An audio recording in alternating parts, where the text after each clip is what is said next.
आज हम आप लोग को तंतु से वस्त्र तक का जो प्रोसेस होता है उसके बारे में बताएंगे। समझ गए आप लोग? तंतु से वस्त्र तक। तो देखिए आप लोग घर में ऊनी कपड़ा देखे हैं? सूती कपड़ा देखे हैं? रेशमी कपड़ा देखे हैं? देखे हैं ना? अच्छा, अभी देखिए हम लोग ठंडी है तो ठंडी में ठंडी वाला कपड़ा पहन के आते हैं ना, और गर्मी में गर्मी वाला कपड़ा। तो ये कैसे होता है? ठंडी वाला कपड़ा और गर्मी वाला कपड़ा कैसे होता है? उसी ये तंतु के कारण होता है। किसके कारण? तंतु के कारण। जैसा तंतु वैसा कपड़ा। समझ गए ना? जैसा तंतु वैसा कपड़ा। तो अब देखिए तंतु जो होता है, आप लोग धागा देखें? धागा धागा को जब ऐसे थोड़ा सा और रगड़िएगा और छीलिएगा तो पतला पतला सा होता है उसमें और धागा। ठीक है, उसी पतले भाग को तंतु कहते हैं। क्या कहते हैं? तंतु दो तरह के होते हैं। कितने तरह के? दो तरह के। तंतु दो तरह का होता है। समझ गए ना? एक होता है प्राकृतिक तंतु, एक होता है मानव निर्मित तंतु। देखिए प्राकृतिक तंतु और मानव निर्मित तंतु। प्राकृतिक तंतु जो होता है ये हमारे प्राकृतिक में विद्यमान है। क्या है? हमारे प्राकृतिक में विद्यमान है। प्राकृतिक तंतु में क्या क्या आता है? इसमें भी देखिए बहुत चीज है। ऊनी जो है और रेशमी जो है ये जंतु से प्राप्त किया जाता है। किससे? जंतु से। जैसे भेड़ से ऊन प्राप्त किया जाता है कि क्या जाता है? और रेशम के कीट से रेशम के तंतु प्राप्त किया जाता है कि नहीं किया जाता? तो ये जंतु तंतु हुआ ना। और इसमें पादप तंतु होता है।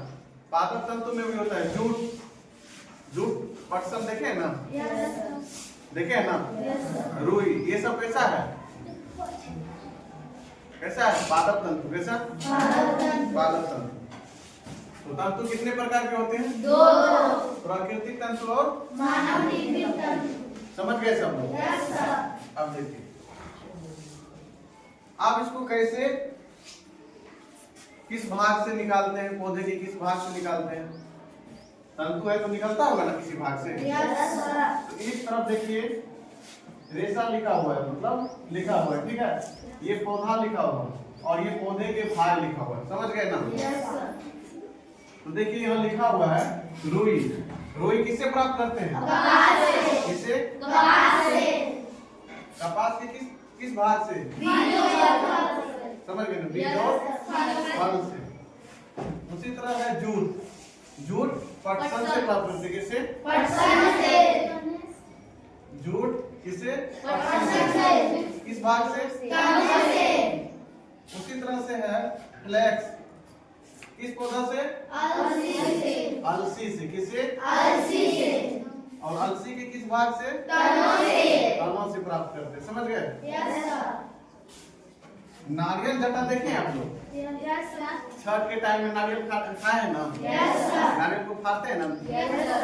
तो जब नारियल को फाड़िएगा तो उसमें रेशा निकलता है कि नहीं निकलता? Yes sir. तो रेशा जो है जिसको जटा बोलते हैं। क्या बोलते हैं? जटा। ये किससे प्राप्त होता है? नारियल से। नारियल के किस भाग से? फलों से। समझ गए आप? Yes sir.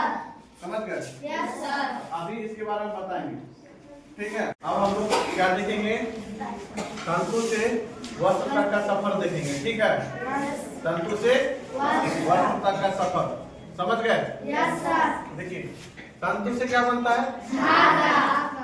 धागा से बनता है कपड़ा का वस्त्र। समझ गए ना? Yes sir. बहुत सारे तंतु मिलकर धागा बनता है। Yes sir. बहुत सारे धागे मिलकर के कपड़ा बनता है। समझ गए? यस। तो तंतु से धागा बनने की प्रक्रिया को कहते हैं कताई। क्या कहते हैं? कताई। और धागा से कपड़ा या वस्त्र बनने की क्रिया को कहते हैं बुनाई या बुनाई। समझ गए ना? Yes sir. तंतु से धागा, धागा से कपड़ा या वस्त्र। ठीक है? यस। तंतु से धागा बनने की प्रक्रिया को कहते हैं कताई और धागा से कपड़ा या वस्त्र बनने की प्रक्रिया कहते हैं बुनाई या बंधाई। समझ गए आप? Yes sir. ठीक है, फिर आगे और बताते हैं।